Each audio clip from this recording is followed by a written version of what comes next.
So we've got a 2005 Ford Econoline here, 6.0 diesel.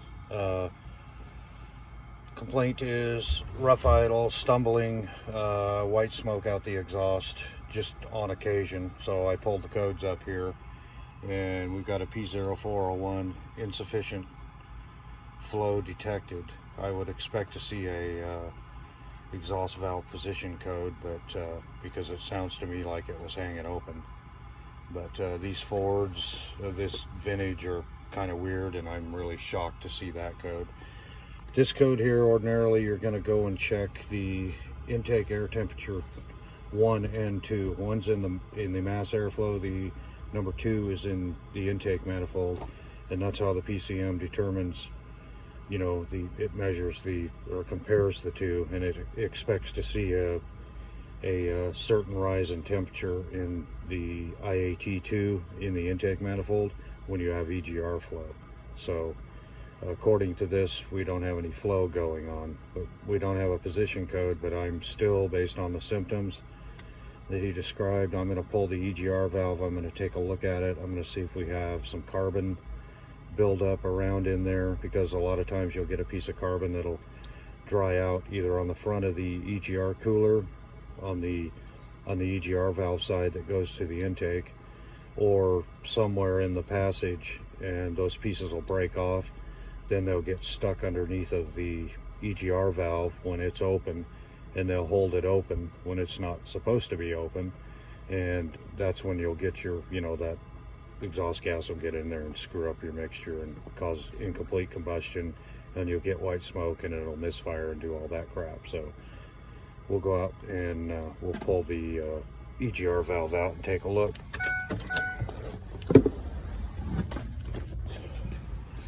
Which is no easy feat on these, because as you can see, somebody added some horse shit to the AC system for rear air, and they did a nice job, but they kind of put everything in your way. But the EGR valve is buried back there somewhere, so I better move the speaker out of my way. Nice job of mounting that, guys. And I think we can probably get away with just maybe pull the air cleaner hose, or at least get it out of the way, pull the cac hose, and then we'll pull the intake elbow, and it should be right behind there. But we're definitely going to have to move this. And then let's see, of course it has a broken dipstick, because that's pretty standard on these for these years, because you know, you don't want to pull that out if you're fucking around in here. You want to be sure and, you know, break this off so that, you know, it doesn't measure correctly now, because it's going down too far. So anyway, we're going to do that, and I'll come back when I get it out, and we'll see what we got going. Good morning. So what we have here is a 2005 Ford Econoline with a 6-liter diesel. It's one of these.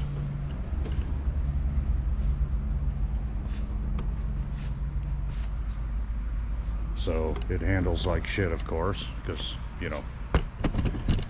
Anyway, so the complaint was going down the road, you know, pulling a hill or whatever, it would start running really bad and white smoke out the exhaust. So, you know, typical EGR valve sticking open, or a piece of carbon under it. So I got it in here, checked the codes. The only code it had for EGR was the EGR insufficient flow, which, you know, whatever, these things aren't very smart. So pull the EGR valve out, looked in there, made sure we had flow, you know, pull it out, fire the engine up, make sure we got sufficient flow, make sure we don't have chunks of carbon coming out into the intake.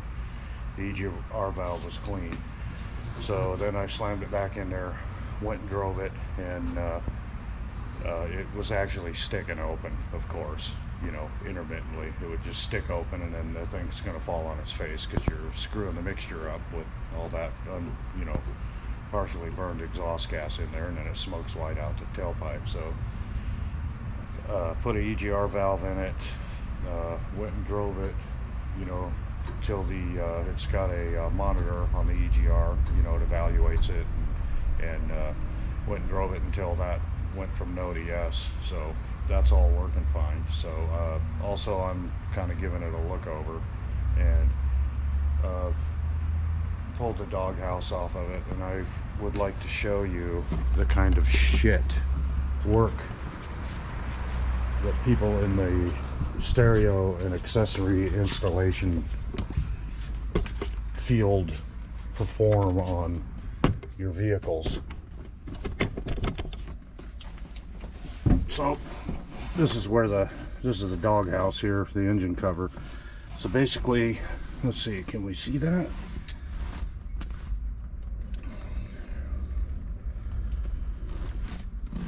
Yeah, somebody tore up the insulation there. So basically we have, this is how it came out, and then there was something for the stair. I mean, this shit is just hanging here, you know. Apparently we ran out of wire ties or something. But, you know, when you put this thing back together, you know, you have to be really careful that you don't pinch any of these wires. Oh, look at that. We got a bare wire right here. That's nice. So what is that? So anyway, this is kind of a pet peeve of mine, and this is why I hate, you know, you might be a nice guy, but if you install stereos and you do shit like this, I hate your guts, because, you know, you cause misery and heartache, you know, drivability issues and all kinds of other bullshit, you know, on these modern vehicles that have, you know, canned communications. You know, you get shorts in the wires and all that kind of crap. So I'm gonna have to go in there. It looks like they had some Velcro on this, and it probably Velcroed up here. Well, this is pretty warm in here, even with the engine cover. It's insulated, but you know, you still get a lot of heat radiating up here from the engine, because there's the engine right there, and it's hot. So, you know, I mean, this shit isn't going to last very long. So everything needs to be tied up there really nicely, and up out of the way, and up out of this part right here where the seal goes, to make sure that you don't pinch into these wires. I'll probably chase this down and see what the hell that's all about, this bare wire right here. But anyway, oops, hope I didn't ruin that. Just tuck that up there for now. Keep that off the hot engine.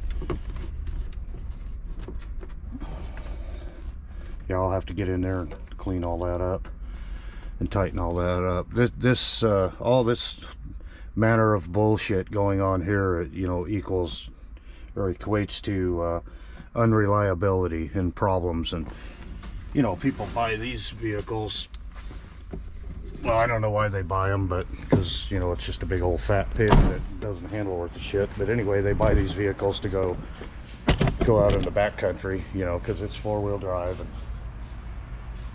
you know, you can get different options on them when you buy them. You can get, you know, 4-to-1 transfer cases and shit like that for rock crawling, and you know, they're made to go out in the middle of nowhere. And when you have horse shit like that going on, you know, you're going to have unreliability, and that's exactly what you don't want. So my second rant is why they put this engine in these vans. You know, you can't hardly do anything with them. You know, any repair you do on them, you have to tear them apart. And then not only that, I mean, I know they are tuned a little bit lower horsepower than the F-Series, but you know, the radiator that they put in them is just, I mean, it's just a fraction of the size of the radiator, you know, the capacity that you're going to have on the F-Series. They're really small. And then, of course, you hang all your other coolers in front of it, your AC condenser, power steering, transmission cooler, all that stuff. You know, it's just too much heat.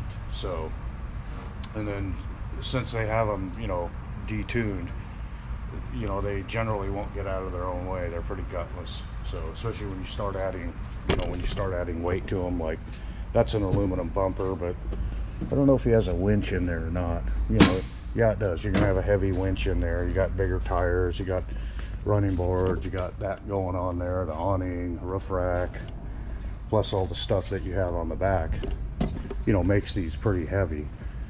And I think it's probably an E350 chassis is what they're going to start with, but you know, still they've got vacuum boost brakes, and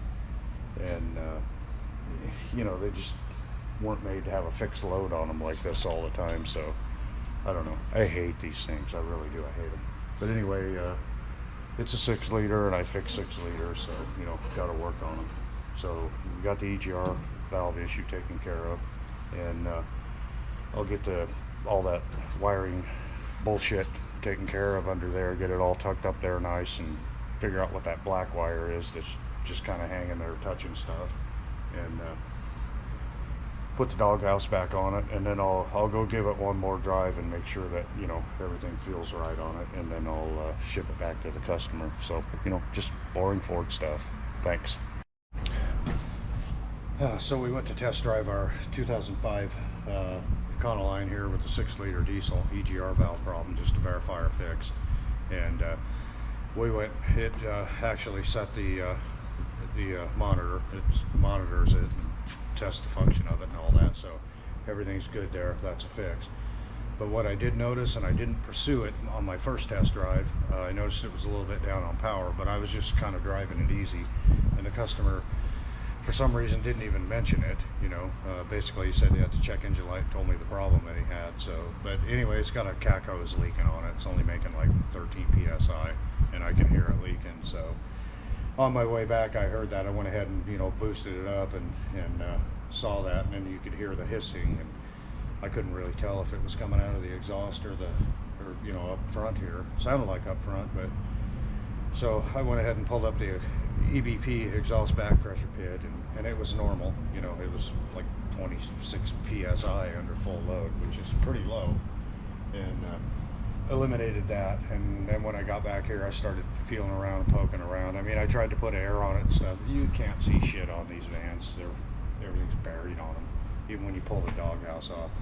So I looked at all my cac hoses, and my cac hose over here on the hot side that comes off the turbo, there's a section between the pipe that comes from the turbo. It's a steel pipe, and then you have a flexible elbow in there. It's split on the back side, of course, so I can't get one of those until Monday morning. So I went ahead and put it back on, and customer's going to come and get it, because basically he's from Hawaii, and this is his hotel.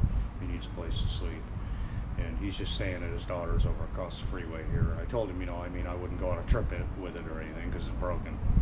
But just doing that, I mean, I've been driving it all day, so, you know, test driving and stuff. So, you know, he'll bring it back Monday morning, and I'll put that cac hose on there and see if I can figure out a way to shield it.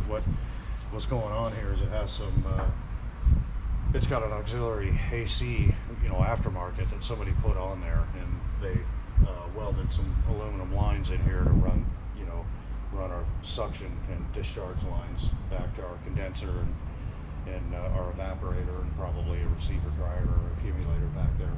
And it kind of took up a lot of space for that, so I tweaked them around a little bit with this bad hose and made sure it all fit in there. And I'll have to wrap the new hose with something, because it is going to rub in one spot, and there's really nothing I can do about it.